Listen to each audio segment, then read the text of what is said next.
Gary, thank you so much for doing this. And I know we just connected a few days ago, and we're going to talk about what you're working on. And Monday's a big day, so I'm going to turn it over to you if you want to do a little introduction for yourself, because my audience might not be familiar with you and what you were doing on Monday. Okay, my name is Gary Heavin. Most people know me because I'm the founder and CEO of the women's fitness chain Curves. Sold a company 12 years ago, but during the 20 years we had Curves, we started with $10,000, never borrowed a nickel, never took on an investor, and we opened 10,000 locations in 92 countries. We're the world's largest fitness franchise. I'm a two-time New York Times best-selling author, and a lot of people know me from my movie Amerigeddon. It was out a while back, where we depicted an event where North Korea would explode an EMP over the country, and we'd be back into the 1800s. And I was fortunate to co-write the script and actually star in the movie. But I've been very involved I'm a high-time pilot. I was in North Carolina during the post-hurricane, and with another 100 helicopter volunteers saving people's lives and delivering food, medicine, and things. And I work in Haiti doing medical missions, and so I've been blessed to have the resources, the time, and a passion to help people that can't help themselves. So let's get into what Monday means for you and what you've been what you've been doing in anticipation for Monday. Yeah, we've been promised by President Trump that he is going to pardon the J6 victims. In fact, Trump himself calls them hostages, and we're really putting pressure on him to keep his promise. And so what's going to happen, and not many people have thought about this, but on Monday afternoon, there's a very good chance that 300 prisoners that are located in 75 prisons over 35 states are literally going to be put out the gates onto the streets with no notice. And so I'm working with a number of J6 freedom organizations, and I am kind of the face. I'm the spokesperson. Although there's so many people that are involved in this movement, I want to be careful not to give myself credit. I'm just a helper. But we have over 100 volunteers that we call ambassadors that are going to be at the gates of those prisons Monday afternoon. And when these prisoners are released, these heroes, we're going to make sure they're warm, they're fed, they have a hotel room, and that they're connected to their families. And those that are in driving distance from their homes, we're going to make sure they have a ride home. There are many of them that are located hundreds, if not a couple thousand miles. And it seems like it was almost by design that they've spread these prisoners all over the country, many of them the furthest they could do from their families, to disconnect them from their families. They've really been treated poorly. So we have created something called Operation Airlift. And so I've got volunteer jet aircraft and crews on standby to go to these towns where these people are going to be released and take them home safely and in dignity. And the other part of it is many of them have no homes anymore. They've been in prison now because they don't have jobs, of course, no money, and a lot of them, their wives have left them, and they have no families. So we have a network of what we call transitional homes that have been set up. So these people have a place to live where they're cared for, where they can get back on their feet. We've got counseling arranged and a variety of things. So that's what we're up to. And your listeners can help. We've all been frustrated these last few years because there wasn't much we could do. And we had this tyrannical regime in power that had no regard for the Constitution. The FBI was nothing but a criminal organization, the Justice Department, the D.C. court system. There was no justice for these people. Many of them who had been invited into the Capitol, the doors opened by the Capitol Police, found that SWAT teams were showing up in the middle of the night, pointing guns at them and their children, where they drug them out of their homes. It's a horrible In fact, it's a gulag system, a gulag archipelago that's been set up in this country. So your listeners can help. There's a website that I sent you that you can post. AmericanPatriotRelief.org is one of them, and they can donate because it's going to require resources to provide for the needs of these people. And I'll publish both those links, both the GiveSendGo or GoFundMe, and then GiveSendGo. Yeah, I can't keep track of all these platforms, all these donation platforms. I can't keep track. And I think that I have them all, even for my own show. I think I have them all. And then somebody's like, "Well, can you set up the?" I'm like, "Okay, yeah." There's eight other options there, but here I'll add the ninth one for you. So what I'm curious about is, I've said, personally and on here, there's not much that I can do on the federal level in terms of like the election and where that goes and the decisions that are made and what have you, right? But what people can do is locally you work within your sphere. You are you are doing more than locally work within your sphere. So you go from Western North Carolina, and this is just recently. You go from Western North Carolina, flying your helicopter in and out of there, and I've had people on my show that have also been in that area. You go from that to January 6th. I'm a Christian who is serious about his faith. I have an intimacy with a holy God. And, the two great questions we have to ask ourselves in life is who am I? And why am I? So it really just comes with the territory. I'm a wealthy guy to whom much has been given, much is expected. I'm really, I wake up in the morning in prayer and I say, okay, God, send me. And boy, does he. And there's no greater satisfaction in life than being out there about his business. It's frequently about setting the captives free, like we're doing right now, helping people that can't help themselves. North Carolina, man, what a great experience it was. There was 100 helicopter volunteers. And we were the only lifeline to these people that had been isolated. So we were bringing food and medicine and water and Starlinks. And then we were bringing them back and putting them to triage to have their medical needs met. And the whole time just flying over this disaster that you really can't wrap your head around. So, I encourage people, get serious about your calling. And you are doing a lot. And I'll tell you why. It's our voices. It's our camaraderie as we face these attacks against us, like the COVID crime, probably the greatest crime in history. It's people like you that are able to inform people, but then motivate them to take action. And I think we're at a pivot point literally today. I call this J6 freedom movement the litmus test for the Trump administration. His first term, the mantra was lock her up, lock her up.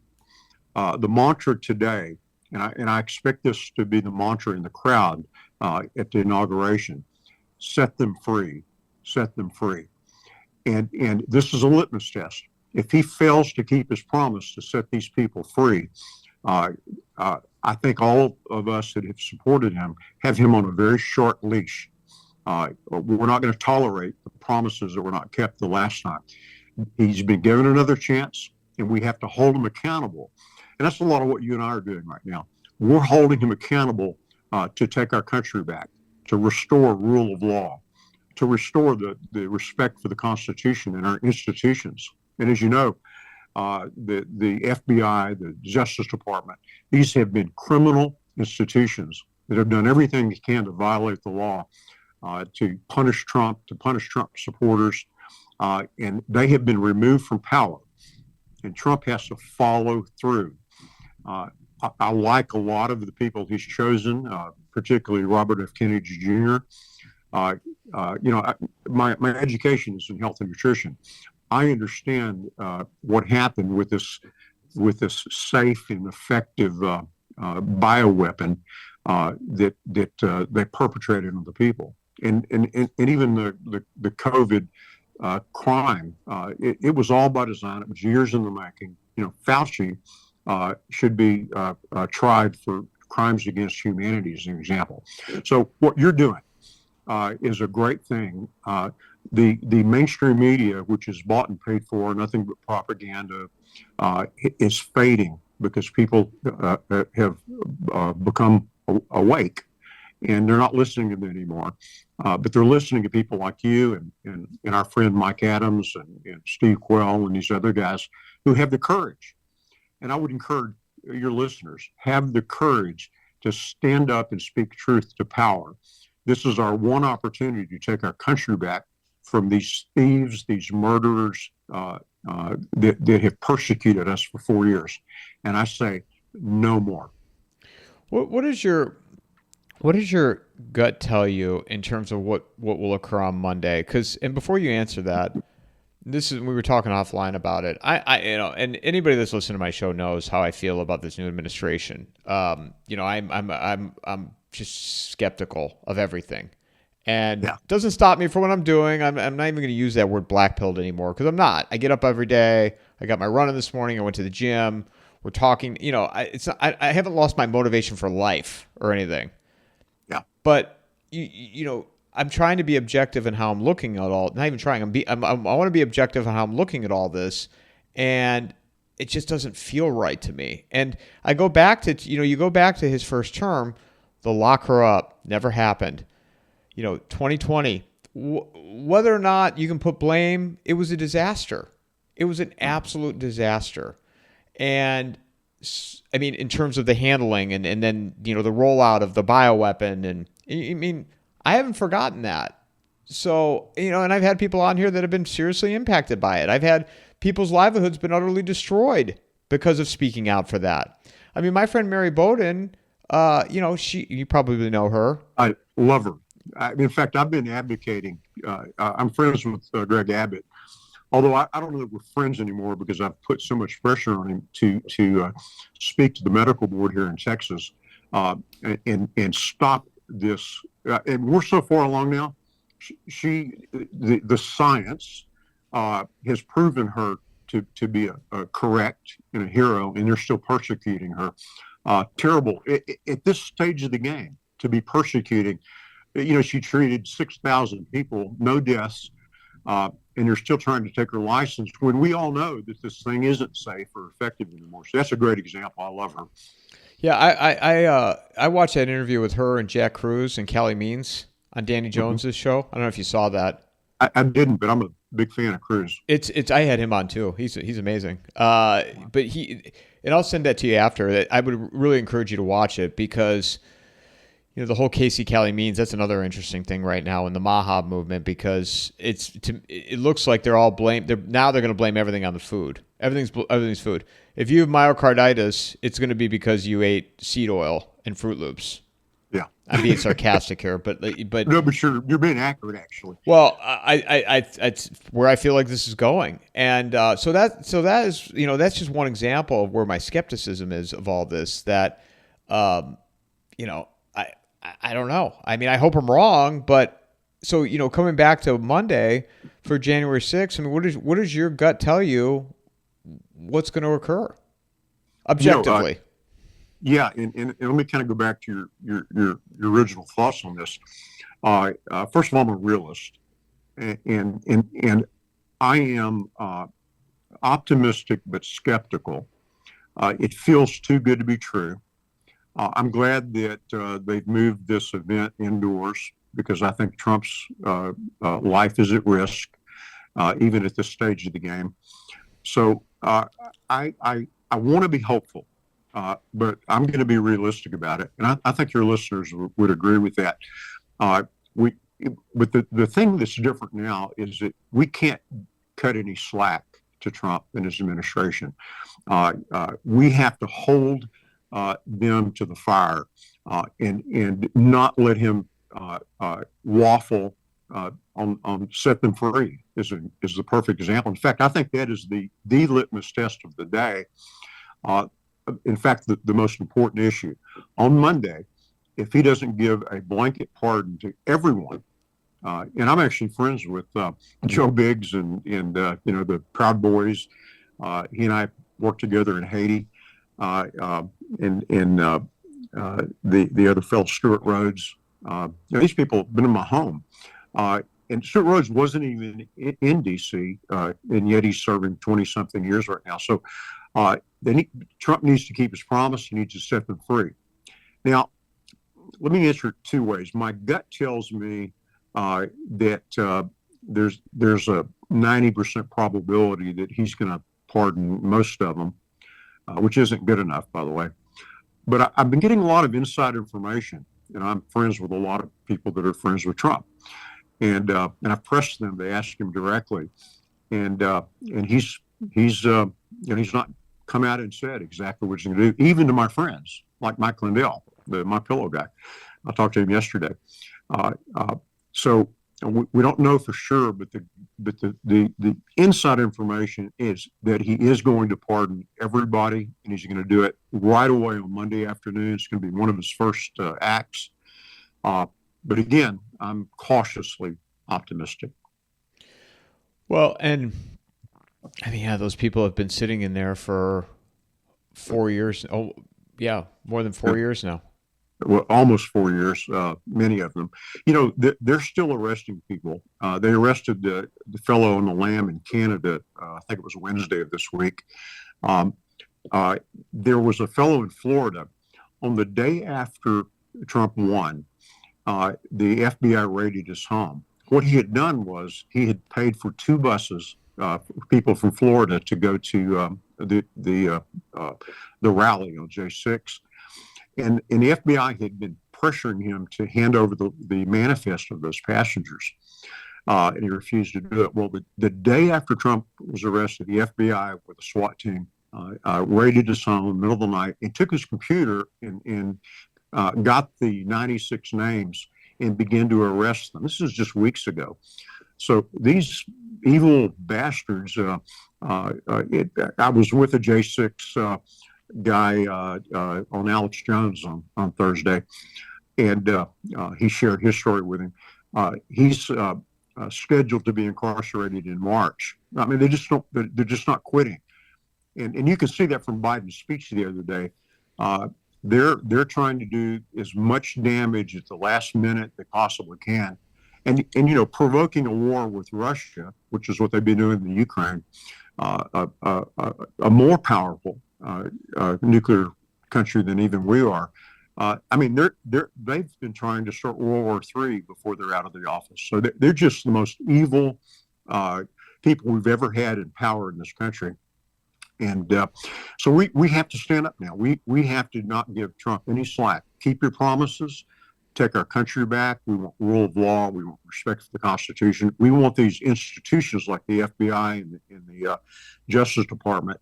We want these people not only fired, we want them jailed for the violations of the law that they have perpetrated on people all over this country for the last 4 years. Enough's enough.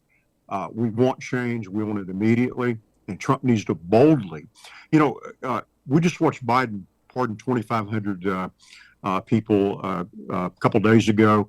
We watched him pardon his son, who's been trading secrets to the Chinese and to the he received a payment from the wife of the mayor of Moscow. I mean, these are criminals. These are treasonous, and he pardons his son. And it'll be interesting if he pardons Liz Cheney the next day. So enough of the lawlessness. We want our country back, and if we don't stand up and demand it, we're going to have more of the same, perhaps on a lesser level. What do you think it means if he were to pardon people that have not been charged with anything yet? What does that say about the state of the Democratic Party? And then that's first question. And then the second part of it, what is the future of the Democratic Party? It's no one has ever pardoned people that had not been charged before. This is historical. And it is a perfect example of lawlessness and the elitists who have no regard for law and Constitution. I believe the Democratic Party has been humiliated. They've been exposed. Probably every active Democrat in this country is closer to communism. That they just they're a mob. I'm friends with Thomas Massey. Have you ever had him on as a guest? No, he's another one I'd like to connect with. Gary, I'm going to make you my marketing officer for the Coffee and the Mic Incorporated. You just got promoted. Congratulations. The board voted unanimously to appoint you. That's good. I don't have a job, so I guess I could do it. I had Thomas Massey here at my ranch a few weeks ago. We had a 3-hour lunch. He's an American hero. It's a funny story. He showed me a picture of his home in Washington, D.C. He lives in a camper on the back of a pickup truck. He's an MIT graduate. He has 50 or more patents to his name. And his old camper truck, which he sleeps in parking lots in D.C., has solar panels all over it, a mini split to keep him warm. He's my kind of guy. He's there to protect and serve the American people, and just a hero. What were your thoughts with him getting removed from the Rules Committee that Speaker Johnson did to him a few days ago? Yeah, for people that don't know, Thomas was the only Republican that did not vote for Johnson as Speaker. And so his payback came, a few days later by being removed from, I think, the only committee he was allowed to serve on. And now we're talking about Republicans, right? And to tell you the truth, it's not the Democrats that have bothered me these last years. We know they're bought and paid for, and they're communist, and I don't use that word lightly. But it's the Rhino Republicans, and I know many of them. I'm here in Texas, and we have forget his name right now, pop in my head, John Cornyn. He has simply allowed this abuse of the American people quietly, along with the majority of the Republicans. We've got to eventually remove them. In the meantime, I think Trump has put his thumb on them and demanded that they start serving their constituents and no longer serving the big pharma, big ag, big industrial complex, which is who they're servants to. So I think Trump has a lot of influence. In fact, he said, if you don't support my nominees, you will have a competitor in your primary. You'll be primaried. And that's a big threat for these people who live off of the mammary gland, we'll say it politely, of Washington, D.C. So, and I think we just give up on the Democrats. They're worthless, lying criminals, almost to the person. It's the Rhino Republicans that we have to put a fire under them to get them to start doing their job. And as you know, the whole Washington, D.C. Political system is corrupt to the core. And, they've really stood by and let the border be open and let the COVID crime happen and sat quietly as these J6 victims, these hostages, as Trump says, have been tortured. I mean, they're literally tortured, some of them. Some of them have spent months in solitary confinement. I heard a story yesterday that, in fact, it's as we're organizing the Airlift, we're trying to choose the people that need to go long distances. Well, this fellow had a heart attack in his jail cell a few weeks ago and laid on the floor an hour before the guards did anything to help him. It's just extraordinary. It's right out of Solzhenitsyn's book, The Gulag Archipelago. And, in Solzhenitsyn, he said, if only we had stood up, because there were so many of them and so few of these Gestapo and other people that were showing up to arrest them. And he said, if only we had hidden the hallways with sticks and knives and put the fear in them that they wouldn't go home to their families. I want a peaceful revolution, and we need to put the fear in these abusers. And by the way, I was on the board of the Constitutional Sheriffs and Peace Officers Association over the last year. I'm not anymore, but I would travel with Sheriff Mack, and we would teach sheriffs all over America of their authority under the Constitution. They are the highest law enforcement officer in the country in their county, and these sheriffs need to stand up and protect their citizens from the abuse of the federal government when they show up. And I've seen it in practice. My own sheriff in a small town was on the board with me.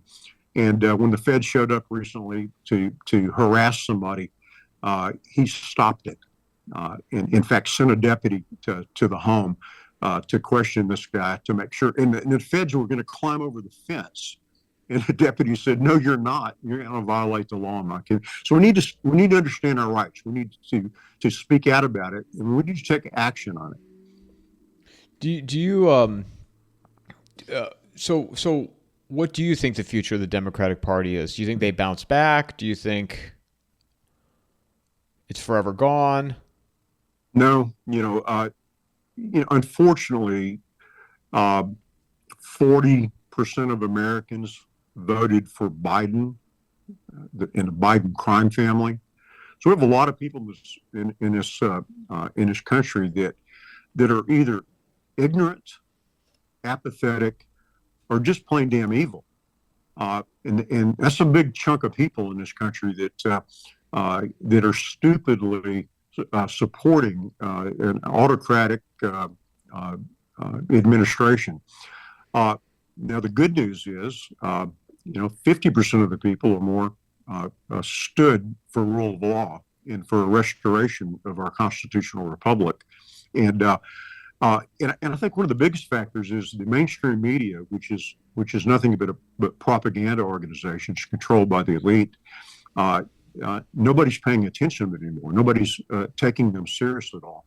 And people like you and the alternative media are standing up, and you're the ones that are being heard.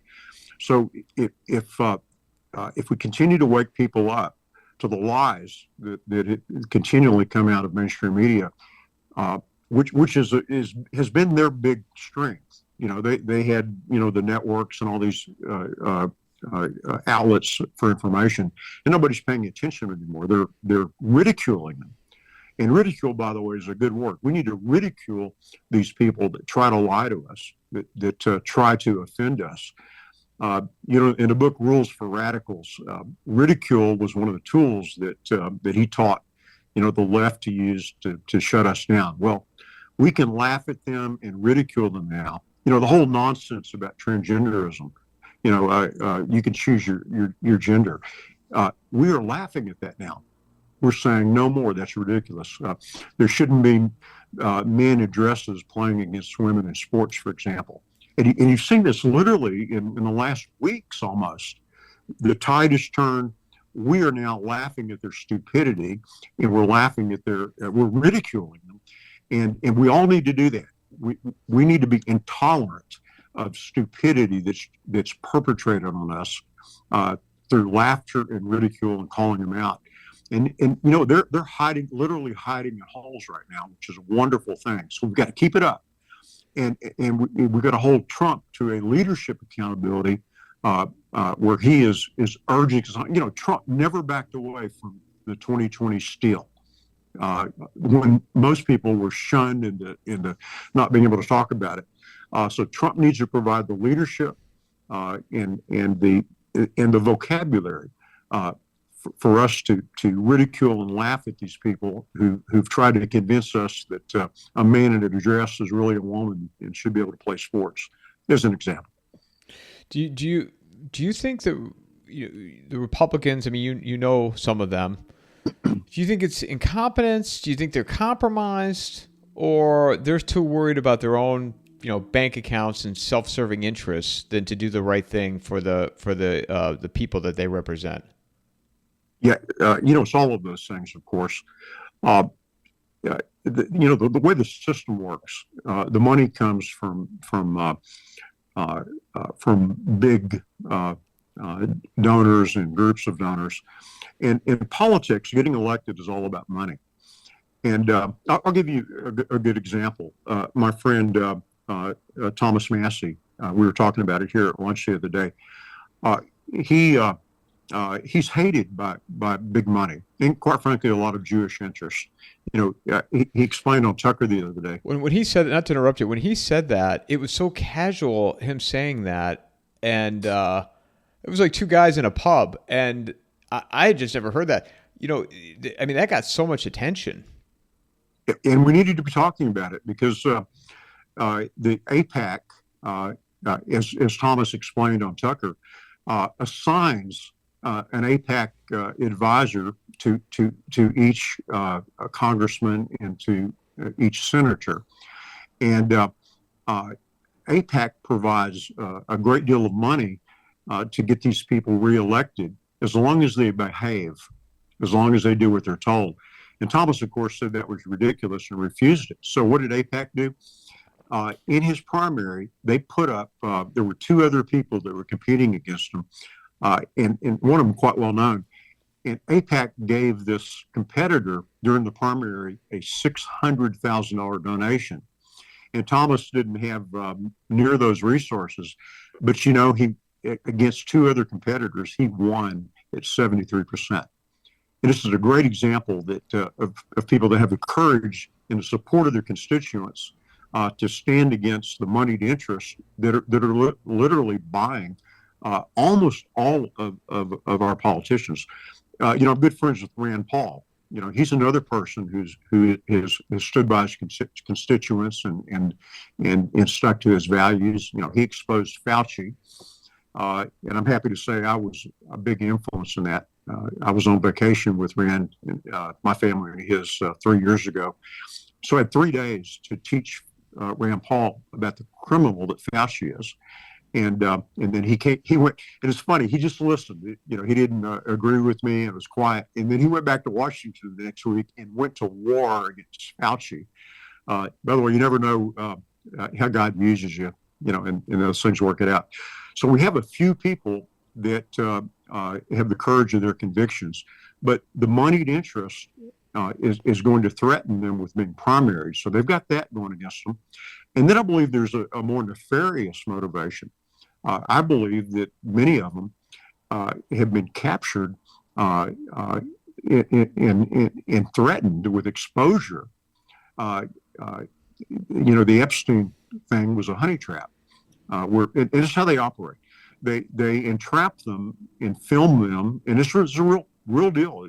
It happens all the time, and then they're threatened with this exposure. So they're owned by the people, and if they're not owned, they're bought by these people. And this whole system is just our country is in such difficult shape right now because we don't have a constitutional representative government anymore. We have 535 people in Washington, D.C. That want to keep their jobs. And if they want to keep their jobs, they do what they're told by the people who give them money. Or worse, they've been entrapped in something. This whole thing has to be recreated. And Trump can lead the charge on that, but all of us need to have the courage to speak out, to stay informed. We can't let them get away with what we just went through. To me, the bigger picture, along with what we've just discussed, is just where we are in society. And I feel like, and you correct me here, you're seeing more people withdraw from the system because they realize it's just a big Ponzi scheme anymore, and people are getting, everything's a grift these days, Gary. Everywhere you go. Yeah. For literally everything, like anything you go buy, anything you go do, any service that you pay for, to me, it's a constant grift. And I feel like people are, withdrawing from the corporate system, they're withdrawing from the healthcare system, tax system. You have less people that are abiding by the law. And I don't know how you change that trajectory right now. I mean, imagine if you were still running your corporation, dealing, people, how many people would just continuing to withdraw from the system? Because they feel like in the corporations, that they're dead end jobs. Right, you got the DEI stuff, which I don't believe that's gone away yet, or gone away. So they're just withdrawing. Well, there's hope, right? we've seen great progress in eliminating DEI in literally the last few weeks. Uh, uh, you know, uh, uh, as I mentioned before we were on air, Dr. Paul Craig Roberts and I are close friends. And so we've had this debate, for 2 years. Every Sunday we talk. And I'd like to hear that conversation. Can you guys have that on my show? I'd like to hear you two chat on here. Yeah. That's a good idea. He's an amazing guy. I think he's 85 and just is that how old he is? Is that he's 85? Yeah, it's amazing. But we kind of both came to the conclusion that if our country crashed, and we have a lot of elements right now that's going to lead to the instability of our country. The national debt is an example. We're 36 trillion in debt, and that of course doesn't include the unfunded liabilities, Social Security, Medicare, and federal pensions, and so forth. So you put up just a very conservative number of 100 trillion, and you divide that by 100 million American families. Our country has put every family in America $1 million in debt, and so if our country were to crash, the dollar, the institutions, that actually might be a good thing. The term "build back better." Okay, well, we could build back better if all of these, and there'd be a lot of suffering. Don't get me wrong, but we're so far gone right now. The open borders. You and I are friends with Michael Yon. Michael estimates that there's 30 to 50,000 military-age Chinese men that have come into this country across the border. These are sleeper cells. And then we have the Venezuelan, they opened the prisons and they're insane asylums that sent all these people across here. And you've got Iranians and we have tens of thousands of people in our country unaccounted for that have a mission. And the mission is to bring things down. My movie Amerigeddon that I made a few years ago with Mike Norris, Chuck Norris's son. A lot of your listeners probably saw it. We depicted an EMP event where the grid would go down. And if the grid goes down, you have no power, you have no banking, you have no food distribution, no fuel, and people, had to build back from that. So, my direct answer is, if things were to crash, it would be difficult, but that may be the only hope we have of being able to build our nation back, to take it back from the thieves, the bankers, the media institutions. And big pharma is corrupt to the core. Big ag is corrupt to the core. The military industrial complex. If we were to crash, we wouldn't be able to send our kids into battle zones. They want to send them to Ukraine as an example. Horrible idea. But that's what they would do if they were still in power. So we need to take our country back one way or the other. And crash sounds pretty dismal, but we're so far gone that we need radical change if we're going to survive as a people. Yeah, and that's where I don't feel like it's despair by talking like this, because I'm with you. I just don't see these institutions. I mean, they're so far gone. I don't even think it's possible. Like I get Kash Patel and Jay Bhattacharya. I've had Jay on a couple times. Great guy. But you can't just come in like for the FBI. I mean, I don't know, but I don't think you can just go in there and just gut it and then, turn it around like a speedboat in a week. I mean, that would take years to do this. I'm I don't know, cautiously optimistic that someone like Kash Patel is literally going to do that. He's going to go in and gut the FBI. There's so much criminality against the American people that have come out of that institution. And then you have Kennedy. Kennedy is the real deal. I've met him. I've spoken on stage with him. He's the real deal. And these people are fearless. I'm not as optimistic about Bondi and And we've had the congressman from Hawaii, Tulsi. Yeah, Tulsi. In the last few days, has changed her position on it's legislation 702 or something like that, where the American government has been able to spy on the American people in the FISA courts. Well, she was vehemently against the FISA court system, and this week she did a complete turnaround on it. And I don't know if you saw that or not. So, there are points in what's going on right now that should give us hope. There's some failures. The Secretary of State, from Florida, probably a bad idea. But Trump has been careful this time around. I actually spent 2 hours with Pompeo.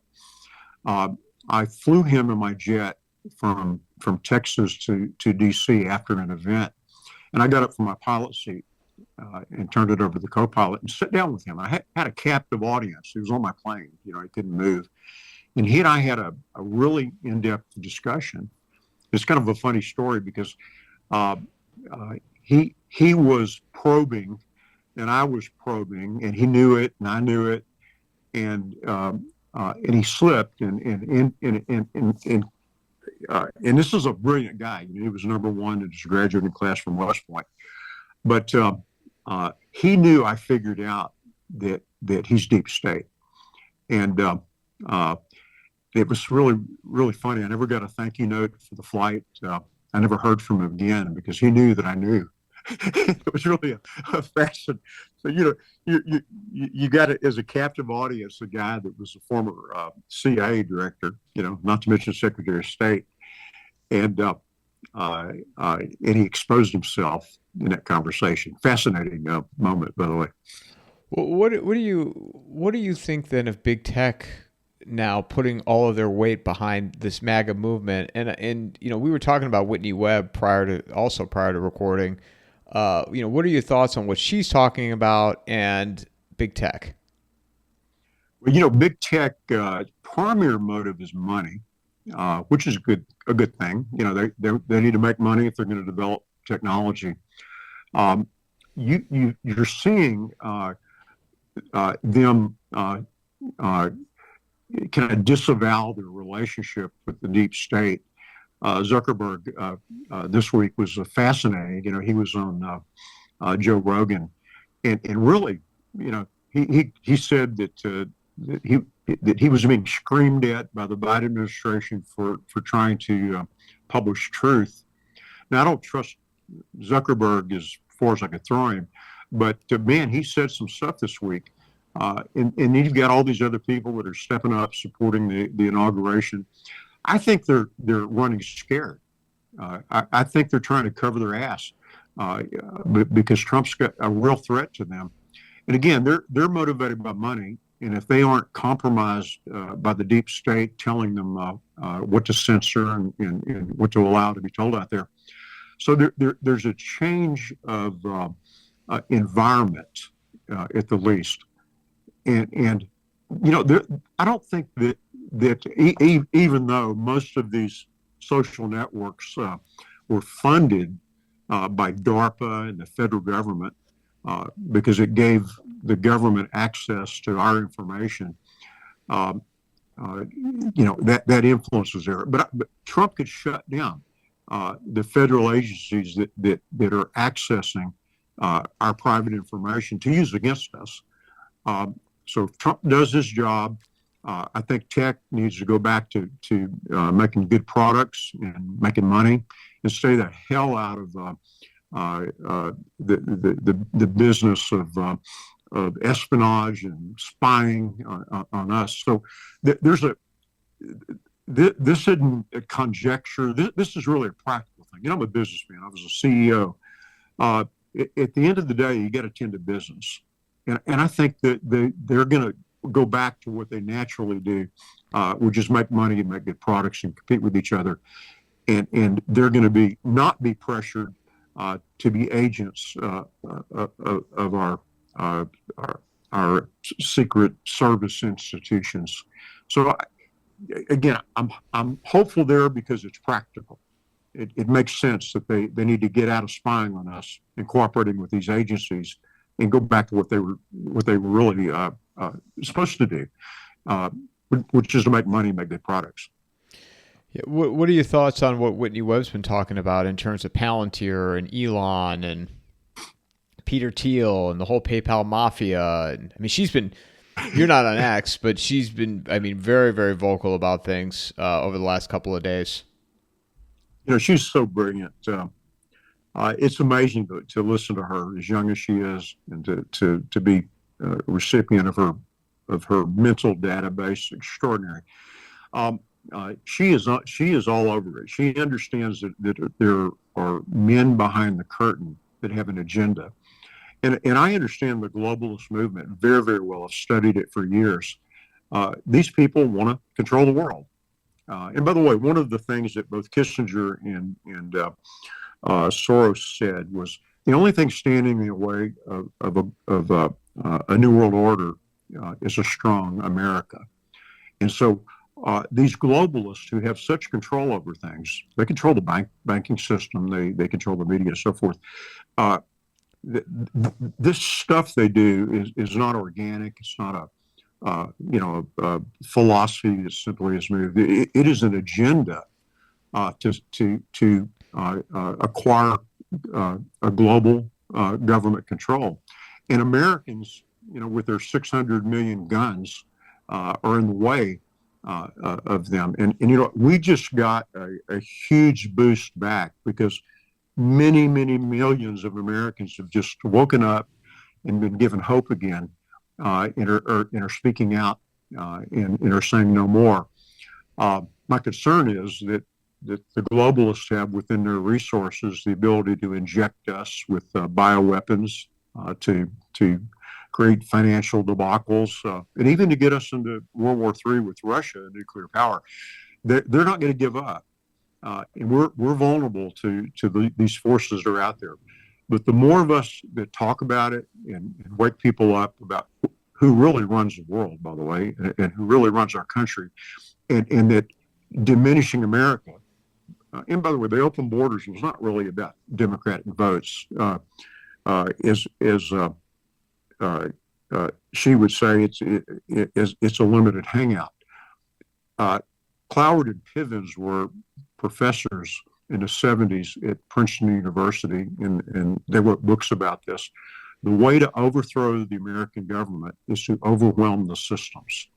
And so by this 30 million or so foreigners that have come across our border, most of them unaccountable for, they have overwhelmed our court system. They've overwhelmed our hospital and healthcare system. They've overwhelmed our welfare system. They've overwhelmed our school systems.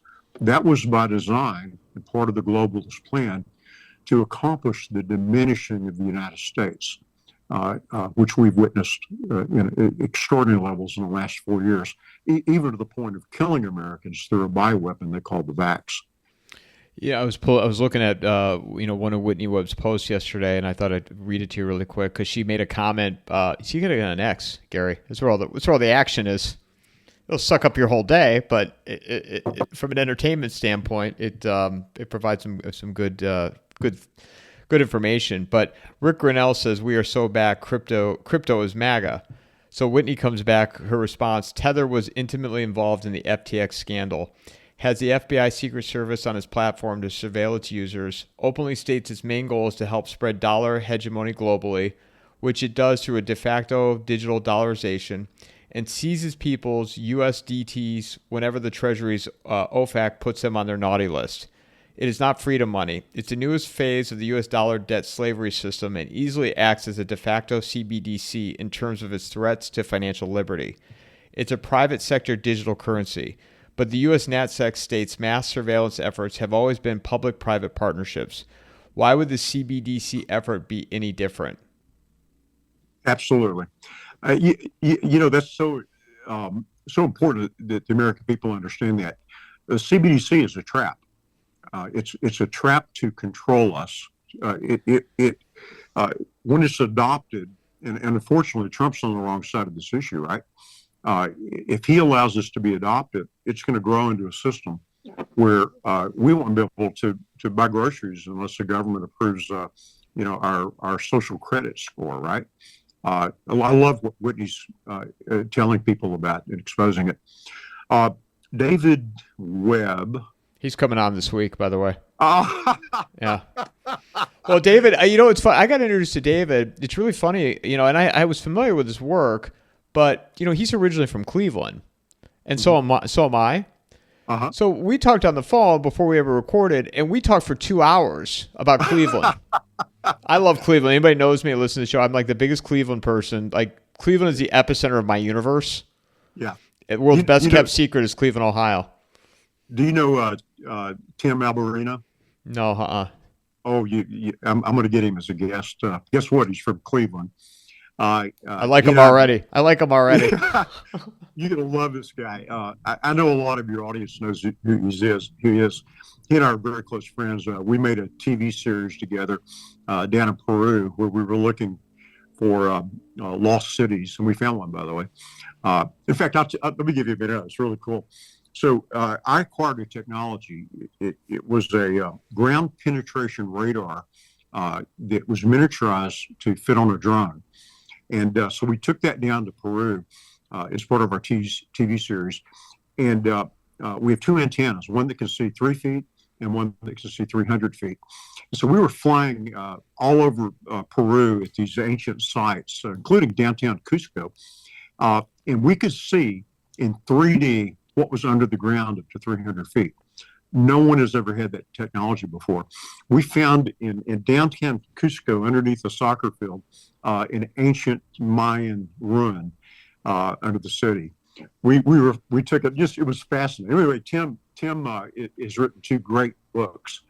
His name's Tim Alberino, and he's an expert on alien technology and the drone stuff that's going on right now, and he worked with my good friend Steve Quell for about 10 years before he went off on his own. But anyway, you got to get him on your program, fellow Clevelander, and he's brilliant. But let's go back to David real quick. So everybody needs to know about his book, The Great Taking.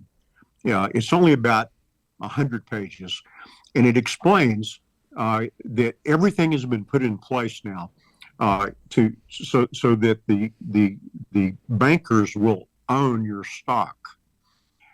They will own your bonds. If you have debt, they will own your house, and it's all there. And he explains it so brilliantly in his book. That's how far gone we are right now. I love that you're going to have him on as a guest because everybody needs to know about the Great Taking. Do you feel like, where we're at right now, to me, it's imminent that we're heading this direction, especially as this is what I've always said, and I'm generalizing here because I know life isn't, I'm laying this out like it's a straight line. And one thing the last 4 years has shown me, life is not a straight line in terms of trying to predict all this. But in simple terms, as long as technology continues to advance, and I'm going to credit Whitney here, they're just going to tighten the noose on people. And that's where, I don't know how you can turn this thing around because, case in point, I heard Christine Ohm in her confirmation hearing. She was talking about they won't necessarily have to build a wall. They'll use technology to be able to do recognition. And I believe that's where Palantir would come into play. Well, as you know, once these mechanisms get put into place or these processes, they don't go away. Hence the TSA, right, and Homeland Security. So, and if it starts off in the right hands, it always ends up in the wrong hands. So that's where my feeling of just not having the optimism with all this. All right. Well, it's well thought that you're concerned with this. You're familiar with the Hegelian dialectic. And it's a strategy that these people in power use. They create the problem, and then they provide the solution, and therefore they end up controlling it. It's also called order out of chaos. So my concern is there's going to be a trigger event and it very well could be the crash of the dollar.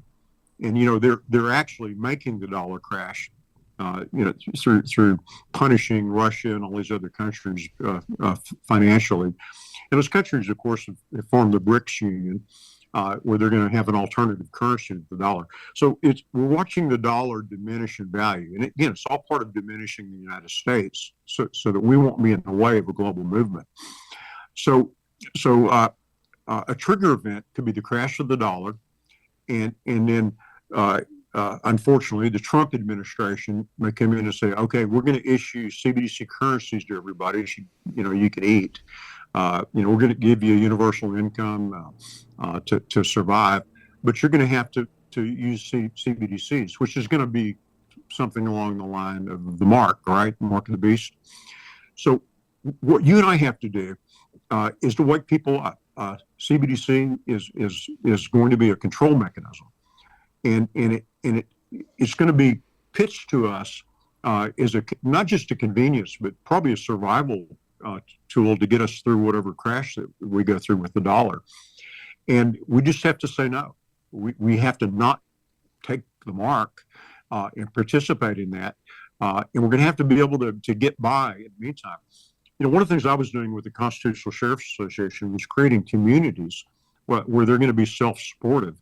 And I live in a ranch in a rural community here. And I've organized a group of like-minded people. We meet once a month and we talk about the events, and we're prepared. We have people there, they're doctors, and my sheriff's a member, and we're all talking about this so that when there's an event that they try to put something on us for our own benefit, right? We're going to know not to participate, and we're going to have to get by. And that's where the power is. It's in communities. So make sure your listeners are gathering people around them that they can trust, and that they're informing each other. The great taking. We've discussed that at my meetings. So a lot of people in my community know that we've been put in a position to lose our stock and our bonds, and even our homes if we have debt. We've got people there that can provide medical care, dental care, security. My sheriff's going to deputize, 100 people in my small county, so that we won't have our guns taken away, because we'll be part of law enforcement when they come to take our guns, which will be, could be part of it as well. So where it's said is community, and we all need to work together to prepare to make sure that we can stand against whatever these people come out with. It's a shame that Trump is on board with the CBDC, and it may be that he's just ignorant about it, because not many people understand the danger of going to a system where an online system. It's funny. My bank, it's Cadence Bank this week has literally lost their ability to function, and so did Citibank. You probably saw that. Citibank has been dysfunctional for business accounts since about Wednesday of this week. Those are precursors to the element of reality that very well may come upon us really soon, and it will be by design, and it will be a trigger event that allow them to impose on us these things that will take away our freedom and privacy. Do you, in all your time, no, I'm running out of time. You okay for a few more minutes? You bet. I know your time in Western North Carolina, and we're seeing occur in LA with these fires. And this is what Matt Bracken and I were talking about the other day. And Matt comes on here all the time, talking about, what's going on in the world. But, with LA, with what's happening in Southern California, you've taken a dense population, allowed all these illegals to come in and live here amongst the community, and you see the looting, you're seeing fires being started, basically lawlessness, and you compare Western North Carolina, where those people weren't relying on the government and they were just figuring it out. Yeah. I mean, just a stark contrast between the two. Yeah, I was there. Let me share something that was really fascinating.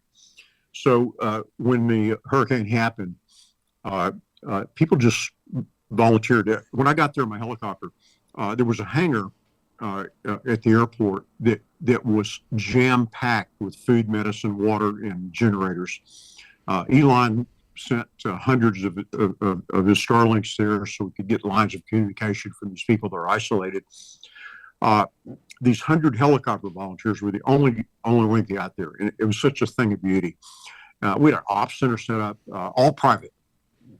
They even set up a GoFundMe that raised $500,000 for the fuel for the helicopters, so we could focus on our missions. About Thursday of that week, about 6 days after the hurricane, FEMA showed up, and the first thing FEMA did was they confiscated everything, even the Starlinks, and they would divvy it out to us at their discretion. They literally shut everything down. By the way, there was no military there. There was no state guard until about Thursday of the week, and the volunteers were saving people. They were getting food and so forth, and it was just an amazing thing to have been part of. But when FEMA showed up, they literally bottlenecked the donations. They took them, they confiscated them. And the reason they did it was because they had no resources, but they wanted credit. So by taking the donations and then dibbing it out, they were trying to put themselves in a position of helping, right? When all they were was an impediment to what free men and women were doing with their own resources. So I've